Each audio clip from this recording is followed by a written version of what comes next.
तो हमारा जो क्वेश्चन है वो है निम्न 292 लीड कोड का क्वेश्चन है। तो हमारे जैसे कि आपने क्वेश्चन तो देखा ही होगा। क्वेश्चन में क्या है, हमारे पास हीप है।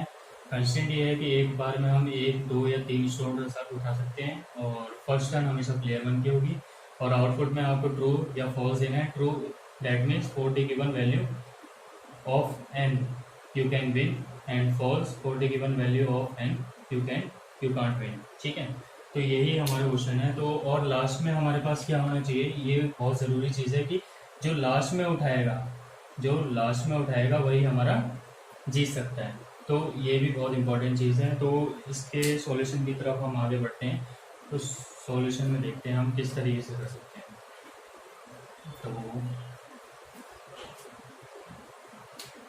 तो जैसा कि हमने देखा कि अगर मान लीजिए प्लेयर वन है, प्लेयर और हमेशा प्लेयर वन की क्या रहेगी, फर्स्ट टर्न रहेगी। फर्स्ट टर्न किसकी रहेगी, प्लेयर वन की। तो इसका मतलब क्या है, प्लेयर वन पहले उठाएगा। अगर मान लीजिए हीप के अंदर एक ही स्टोन है, एन की वैल्यू क्या है, वन, तो कौन जीतेगा, हमेशा प्लेयर वन ही जीतेगा। क्योंकि प्लेयर वन या तो एक उठा सकता है, या दो उठा सकता है, या तीन उठा सकता है। तो वो एक उठा लेगा और प्लेयर वन जीत जाएगा क्योंकि उसने लास्ट में उठाया।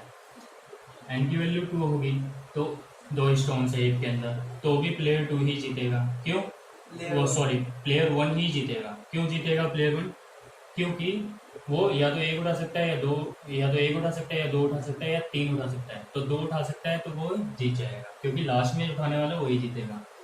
अगर एन की वैल्यू थ्री है, तो एक, दो, तीन, तो भी प्लेयर वन ही जीतेगा।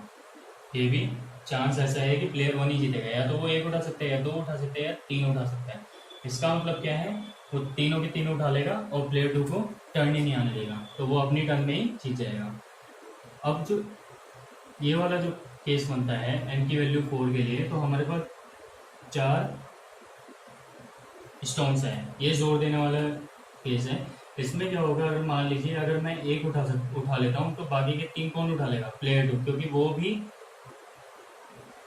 कितने उठा सकता है, एक उठा सकता है, दो उठा सकता है, तीन उठा सकता है। उसने लास्ट में उठाया तो प्लेयर टू जीतेगा इस केस में। अगर मान लीजिए मैंने दो उठा लिए, अगर मैंने दो उठा लिए, तो दो के केस में क्या होगा कि मैंने दो उठा लिए, अब सेकंड टर्न किसकी होगी, प्लेयर टू की, तो प्लेयर टू भी दो उठा के प्लेयर टू यहाँ पर विन कर जाएगा। अब बात है तीन वाले केस की, अगर मैंने तीन उठा लिए तो भी प्लेयर वन ही विन करेगा, सॉरी प्लेयर वन। तो ये एक ऐसा केस है कि जिस केस में हमेशा प्लेयर टू ही विन करेगा। प्लेयर टू को मान के चलिए आपके साथ कंप्यूटर खेल रहे हैं, और प्लेयर वन को मान के चलिए आप खुद खेल रहे हो, तो आप हमेशा इस केस में तो हारोगे ही हारोगे। तो ये एक ऐसा केस है जिसमें आपको प्लेयर कंप्यूटर हरा ही सकता है, या प्लेयर टू हरा ही सकता है। तो इसी केस के थ्रू हम ये काम करेंगे। तो हमारे पास क्या है कि हमारे पास चार वाला केस हमें ऐसा मिल गया बाय डिफॉल्ट कि ये हमेशा हमेशा प्लेयर टू ही जीतेगा। तो इस केस को लेकर के हम काम कराएंगे।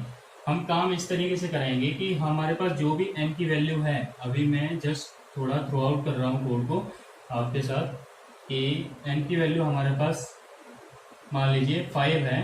तो अगर मैं इसको 4 से इसका रिमाइंडर निकाल लेता हूँ, तो मेरे पास कितना निकलेगा, 1। तो अगर मेरे पास 1, 2 या 3 रिमाइंडर निकलता है, रिमाइंडर निकाल 4 के साथ किसी भी एन का, तो हमेशा प्लेयर वन ही जीतेगा। सिर्फ यही कोड है। अब ये ऐसा क्यों हुआ, अब दिमाग में ये भी आ सकता है हमने 4 से ही क्यों रिमाइंडर निकाला किसी भी एन वैल्यू का। तो उस केस का मैं आपको प्रूफ देता हूँ। उस केस का प्रूफ क्या है कि मान के चलिए मेरे पास 8 स्टोन्स हैं। 8 नहीं लेकर चलते, हम 10 लेकर चलते हैं। मान लीजिए हमारे पास एक हीप है, हमारे पास 10 स्टोन है, 1, 2, 3, 4, 5, 6, 7, 8, 9, 10 स्टोन है। मैं कहता हूँ कि मेरे पास 10, एन की वैल्यू कितनी है, 10, और मैंने इसका मॉड्यूलो निकाला 4 से, तो मेरे पास आया 2। तो मैं कहता हूँ कि मैं हमेशा जीत जाऊंगा, मैं हमेशा जीत जाऊंगा। मेरे पास एक ना एक केस ऐसा होगा कि मैं जीतूंगा ही जीतूंगा, एक केस ऐसा मिल जाएगा कि मैं जीतूंगा।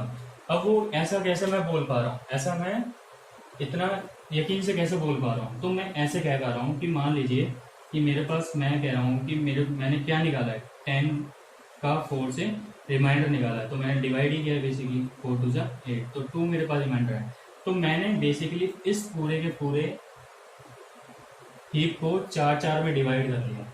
मैंने इस पूरे हीप को 4 4 में डिवाइड कर लिया है। तो अब इसको छोड़ दीजिए, इन सबको छोड़ दीजिए, 1 to 4 देखना है हमको। तो 1 to 4 के केस में तो मैं जीत नहीं सकता, क्योंकि 4 वाले केस में हमने हमेशा बोला है कि प्लेयर 2 ही जीतेगा। तो यहाँ से भी प्लेयर 2 ही जीतेगा। बट हम टर्न तो देख सकते हैं ना, कैसे? मान लीजिए प्लेयर 1 ने, ये P1 की टर्न थी और ये P2 की टर्न थी, ठीक है। अब यहाँ पर ये P1 की टर्न थी, ये P2 की टर्न थी। देखिए यहाँ भी P2 जीत रहा है। अगर मैं इतने से पार्ट की बात करूं, यहाँ भी P2 ही जीत पा रहा है। बट अगर मैं यहाँ देखूं तो अब मेरी टर्न आएगी, P2 की टर्न अपनी वो खत्म कर चुका है, अब मेरी टर्न आएगी। कहने का मतलब क्या है कि मैं या तो 2 उठा सकता हूँ, या 1 उठा सकता हूँ, 2 उठा सकता हूँ, 3 उठा सकता हूँ। लास्ट में कितनी बची हुई है? 2। तो मैं प्लेयर 1 की टर्न है, तो यानी मेरी टर्न है, तो मैं हमेशा यहाँ पर इस केस में विन करूँगा, ठीक है। तो ये चीज़ थी, ये बेसिकली क्या था, हमारे पास एक आइडिया था इस क्वेश्चन को सोल्व करने का। इस क्वेश्चन को मैं 12 के लिए सोल्व करके दिखाता हूँ, फिर हम इसको रैप अप करेंगे क्वेश्चन को। तो 12 के लिए मैं सोल्व करके दिखाता हूँ। 12 के लिए क्या है, यार मान लीजिए 1 2 3 4 5, चलिए 30 ले रहे हैं, 6 7 8 9 10 11 12 13, ठीक है।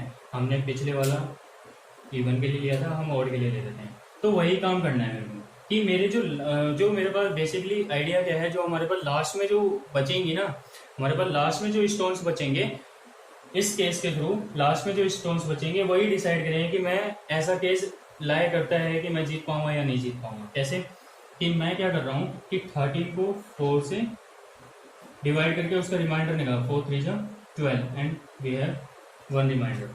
तो हमारे पास मैं इसका 4 4 का ग्रुप बना ले रहा हूँ, मैं 4 4 का ग्रुप बना ले रहा हूँ, सॉरी मैं 4 4 का ग्रुप कंटिन्यू कर रहा हूँ, ठीक है। तो हमें पता है 4 4 के ग्रुप में हमेशा प्लेयर 2 ही जीतेगा। यहाँ पर मैं अपनी खेल तो सकता हूँ, ठीक है। मान लीजिए प्लेयर 1 ये रहा, प्लेयर 2 ये रहा, ये प्लेयर 1 ने ले लिया, देन ये जो वैल्यू है हमारी प्लेयर 2 ले लेगा। देन अब यहाँ से इतने स्टोन्स मान लीजिए मैंने ले लिए, अब प्लेयर 2 मान लीजिए प्लेयर 1 ने ले लिए, यानी मैंने, और ये मान लीजिए कंप्यूटर ने ले लिए। अब जो मेरे पास बचा है, अब किसकी टर्न आएगी? मेरी ही टर्न आएगी। तो ये वाला जो बचे हुए जो रिमाइंडर निकलने के बाद, जो मेरे पास रिमाइंडर निकला था अभी 1 निकला था, तो ये इसका मतलब क्या है कि मैं इतना 4 4 के ग्रुप में डिवाइड करने के बाद जो मेरे पास जो रिमाइंडर निकलेगा, उस रिमाइंडर पे हर बार मेरी ही टर्न होगी। हर बार किसकी टर्न होगी? मेरी ही होगी। तो मैं पता कर सकता हूँ मॉडुलो करके कि अगर मेरे पर रिमाइंडर 1 आएगा, रिमाइंडर 2 आएगा या रिमाइंडर 3 आएगा, तो हमेशा कौन विन करेगा? प्लेयर 1 ही करेगा। तो इस केस में आप ट्रू रिटर्न करा सकते हो, ठीक है। और हमेशा किसी भी वैल्यू के लिए ले लो, अगर आप 4 से रिमाइंडर कर रहे हो तो उसके पास हमेशा 1 2 3 में ही उसको रिमाइंडर मिलने वाला है। तो ये सारी चीज़ें थी हमारे पास क्वेश्चन में। तो ठीक है, तो हम ज़रा कोड की तरफ एक बार देख लेते हैं। बाकी बहुत सारे लोगों ने तो इसको ग्रैप भी कर लिया होगा, कोड भी कर लिया होगा आई थिंक, इतना समझ के। बट फिर भी हम कोड की तरफ देख लेते हैं। कोड इसका कुछ नहीं है, बस आपके पास एम की वैल्यू उसमें सॉल्यूशन क्लास में लीड कोड में गिवन होगी, तो उस एम की वैल्यू को उठाना है। उसमें मान लीजिए मैं इंट वेल निकाल लेता हूँ, एम मॉडलो 4 करता हूँ, तो मेरे पास वेल में मॉडुलस आ जाएगा। देन मैं उसको चेक करूँगा, if well equals to 1, well equals to 2 and well equals to 3, तो हमेशा कौन जीतेगा? रिटर्न ट्रू, यानी प्लेयर 1 जीतेगा, एल्स रिटर्न फॉल्स। तो ये कुछ और था और इसमें कुछ नहीं था, बस लॉजिक था जो आपको समझना था, ठीक है। Thank you.